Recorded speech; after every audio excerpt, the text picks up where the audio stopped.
আপনারা আমার কাটাকাটি দেখে এতক্ষণে হয়তো বুঝেই গেছেন আমি আজকে কি ভাজি করতে যাচ্ছি। তো আমি আজকে চিচিঙ্গা ভাজি করব ডিম দিয়ে। এজন্য আমি ফার্স্টে এটাকে ভালোভাবে কেটে পানি দিয়ে ধুয়ে নিয়েছি। আমি 2-3 বার পানি পাল্টিয়ে এটাকে ভালোভাবে ধুয়ে নিয়েছি। আপনারা এভাবে কেটে ভালোভাবে ধুয়ে নেবেন, এতে করে যে ময়লাটা থাকবে সেটা চলে যাবে। এরপর আমি চুলায় প্যানটা গরম হতে দিয়েছি। প্যান গরম হওয়ার পরে আমি এখানে পরিমাণ মতো তেল দিয়ে নিব।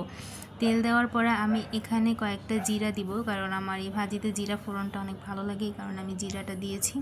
আপনারাও দিবেন, এতে গ্যাস হবে না। জিরা দেওয়ার পরে কাঁচামরিচ আর পেঁয়াজটা দিয়ে নেব। কাঁচামরিচ আর পেঁয়াজটা আমি ভালোভাবে ভেজে নেব। এখানে ঝাল আপনারা আপনাদের টেস্ট অনুযায়ী দিবেন, আমি আমার টেস্ট অনুযায়ী দিয়েছি। এরপরে কেটে ধুয়ে রাখা চিচিঙ্গাগুলো দিয়ে নিয়েছি। চিচিঙ্গাগুলো দেওয়ার পরে আমি ভালোভাবে পেঁয়াজ আর মরিচের সাথে মিশিয়ে দেব।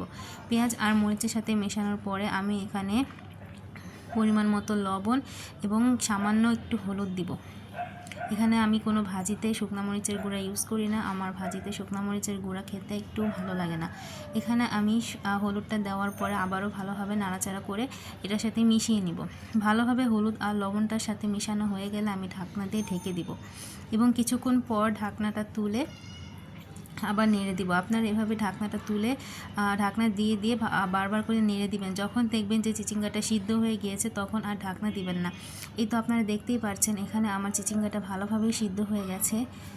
এভাবে আপনারাও সিদ্ধ করে নেবেন এবং আমি এখানে আবার এটাকে ভালোভাবে নাড়াচাড়া করে দিব। আমি অফ ক্যামেরায় অনেকবারই নেড়ে দিয়েছি, আপনারাও নাড়াচাড়া করে দিবেন এবং যখন ভালোভাবে সিদ্ধ হবে তখন এটাকে দিয়ে দিবেন। এটাকে চিংড়ি মাছ দিয়েও ভাজি করা যায়, কিন্তু আমি আজকে এটাকে ডিম দিয়ে ভাজি করব, কারণ আমি আজকে ডিম দিয়ে খেতে ইচ্ছে করছিল। চিংড়ি মাছ দিয়ে আপনারা খেতে পারেন বা এটাকে বড় মাছের সাথেও রান্না করে খাওয়া যায়। আপনাদের যার যেরকম ইচ্ছা সেরকমভাবে রান্না করে খাবেন।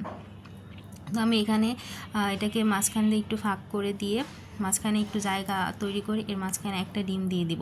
আপনারা চাইলে 2-3টা করে ডিম দিতে পারেন, কিন্তু আমরা 2জন মানুষ খাবো, এই কারণে আমি একটা ডিমই দিয়েছি।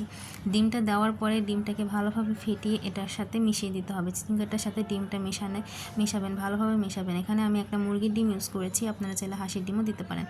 এখানে আমি ভালোভাবে মিশিয়ে দিব, মিশিয়ে চিচিঙ্গাটার সাথে ভালোভাবে মেশাবো। আপনারা কে কোথা থেকে আমার ভিডিওটি দেখছেন অবশ্যই আমাকে জানাবেন এবং আমার ভিডিওটিতে অবশ্যই একটি লাইক করবেন, শেয়ার করবেন এবং ফলো করে দিবেন এবং আমার ইউটিউব চ্যানেলটি আপনারা সাবস্ক্রাইব করবেন এবং আমার ভিডিওটি, আমার রেসিপিগুলো আপনাদের কাছে কেমন লাগে আমাকে কমেন্ট করে জানাতে পারেন। আপনাদের সাপোর্ট পেলে আমি আরও সামনে সুন্দর সুন্দর রেসিপি আপনাদের মাঝে শেয়ার করব। আমি আমার দৈনন্দিন জীবনের রান্নাবান্নার ভিডিওগুলোই আপনাদের সামনে প্রেজেন্ট করে থাকি। তো এই যে আপনারা তো দেখতেই পেলেন আমি এটার সাথে ডিমের সাথে ভালোভাবে ভাজিটাকে মিশিয়ে নিয়েছি এবং এটাকে ভালোভাবে পোড়া করতে হবে, কারণ এটাকে নামানোর পর এটা পানি ছেড়ে দেয়। তো আমার এই যে ভাজিটা কমপ্লিট। এখন এই ভাজিটা ধোয়া ওঠা গরম ভাতের সাথে যাওয়ার জন্য একদম রেডি। এটাকে আপনারা রুটি পরোটার সাথেও খেতে পারেন। আমি আজকে ভাতের সাথেই খাবো, তো আমি এখন এটাতে একটা বাটিতে আজরিয়ে নিলাম। নেওয়ার পরেই তো আমার ভাজির ফাইনাল লুক। তো আপনারা সবাই ভালো থাকবেন, আপনাদের সবার জন্য দোয়া ও ভালোবাসা, আপনারাও আমার জন্য দোয়া করবেন। আসসালামু আলাইকুম, থ্যাংকস ফর ওয়াচিং।